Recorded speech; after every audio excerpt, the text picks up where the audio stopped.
So lovely to join you all today. My name is Katrina Plamondon. I'm joining you from Kelowna, where I live very close to Okanagan Lake on the traditional territory of the Syilx people. Um, I have a very different story of my career and trajectory in academia, in part because I'm a registered nurse, and so my first degree is in a practice profession.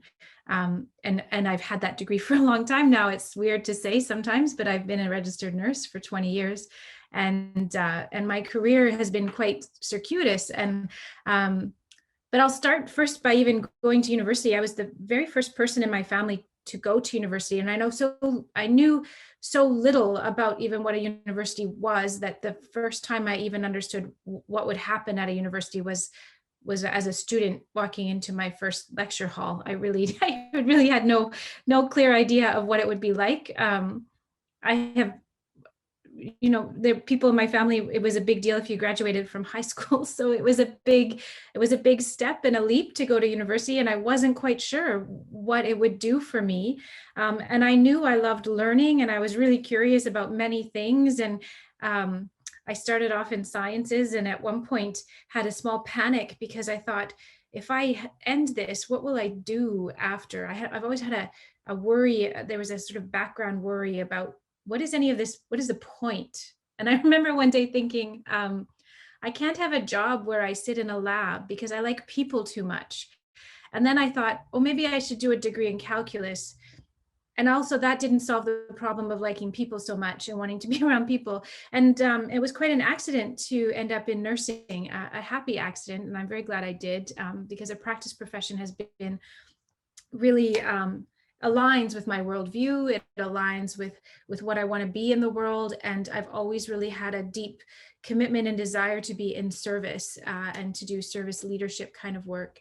So when I started my nursing degree, I practiced very clinically in very acute and critical care areas and emerge. And I eventually realized, though, that there was some piece of me that wasn't quite, some piece of voice that I didn't quite have at the bedside that I felt like I needed. And I'm not sure exactly how it was. There were all these sort of serendipitous things that led to me doing a master's degree in community health and epidemiology, and became very interested in global health and connected to a beautiful network of people involved in global health across the country. And I've continued to stay involved and have quite a lovely network of people that I work with now in many different ways to advance evidence and equity informed policy recommendations.